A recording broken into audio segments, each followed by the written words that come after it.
আমি আমার নগরবাসীর পক্ষে, সিলেট বিভাগের পক্ষে আমি ওনাকে আমার প্রস্তাব দিয়েছি। তো উনি বলেছেন এখনও তো আমি কাউকে নিজে ক্যান্ডিডেট হব না। আমি তো বাংলাদেশের পুরোটাই আমরা এখনও মানে ডিক্লেয়ার করিনি, বিকজ এখন পর্যন্ত নির্বাচনের তফসিলি ঘোষণা হয়েছে। আগে নির্বাচনের তফসিল ঘোষণা হোক, তারপরে আমাদের বোর্ড আছে, বোর্ডে যে কোনো প্রার্থিতা নিয়ে তো আপনার প্রার্থী অবশ্যই আসতেই পারে।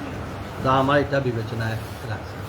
পার্বতী চেয়ারম্যানকে যদি জিয়া পরিবার থেকে না দেওয়া হয় তাহলে আপনাকে সিলেট এক আসনে সিলেটের মানুষ দেখতে চাচ্ছে। আমি দাবিদার, আমি বলছি আমি কোন লজিকে যদি আমরা একটু জানতে চাই। আমার হক, কারণ আমি বিএনপির জন্মলগ্ন থেকে এই পার্টির ছাত্রদল থেকে বিএনপি এই পর্যায়ে দীর্ঘ 47 বছর ধরে আমি রাজনীতিতে আছি।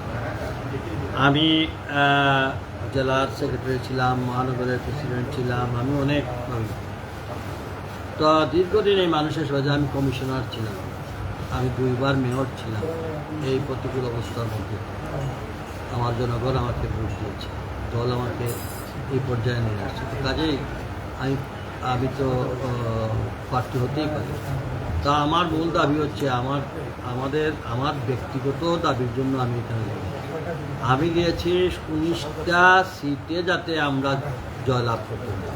আরে ভাই, যদি দল ক্ষমতা না যাতে আপনি কি হবেন না হবেন বিষয়টা দিলাম। দল ক্ষমতায় যেতে গেলে আমাকে সংসদীয় আসন জিততে হবে।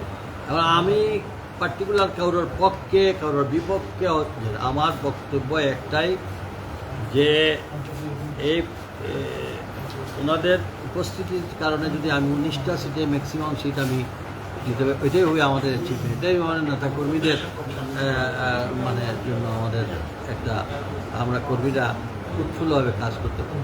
আমার মনে হয় আনএনিমাস ইউনাইটেড এবং সিলেটের মানুষ অত্যন্ত মানে বলে সহনশীল, কারণ সিলেটের মানুষ যে কোনো মজলুমের পক্ষে। জিয়া পরিবারের মতো এত মজলুম পরিবার তো আর কেউ নেই বাংলাদেশে।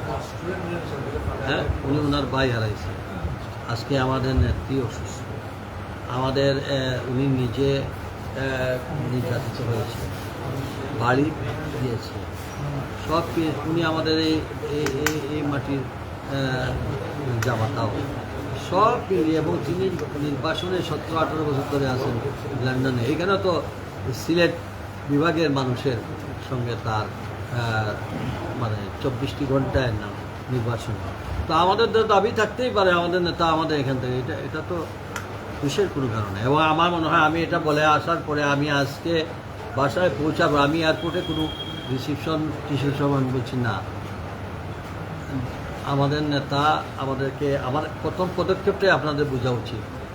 উনি বলেছেন যে বিমান মানুষের যাতে কোনো কষ্ট হয়, মানুষ যাতে, জনগণ যেখানে অসন্তুষ্ট থাকবে সেই জায়গা থেকে যেন আপনারা সবাই দলকে নেতৃত্ব করবেন, মানুষের আস্থা অর্জন করতে হবে। কীভাবে 31 দফা দাবি এটা নিয়ে মানুষের কাছে যেতে হবে, সিলেটের উন্নয়নের কথা বলে মানুষের কাছে যেতে হবে, মানুষকে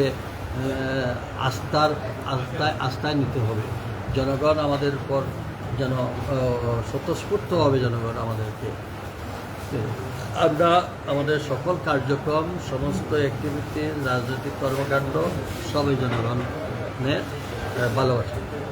কাজেই আমি এর জন্য প্রথম আজকে দিনে, আমি আজকে যদি বিমানবন্দর, আমাকে অনেক নেতাকর্মীরা বলছে কখন আসবে, আমি সবাইকে টাইম দিই নি।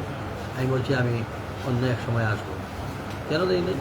যে আমি যদি আজকে বিমানবন্দরের রিসিপশনে যেতাম তাহলে হাজার হাজার মানুষ যাইতো ঠিকই, কিন্তু আরও হাজার হাজার মানুষগুলা কষ্ট করতো। এই জন্য এই ট্রেডিশনটাও চেঞ্জ করা দরকার। আমরা বিদেশ থেকে গেলাম, বিদেশ থেকে আসলাম, আসার লগে লগে বিমানবন্দরে এইটা থেকে, এই কালচার থেকে আমরা বেরিয়ে আসা উচিত।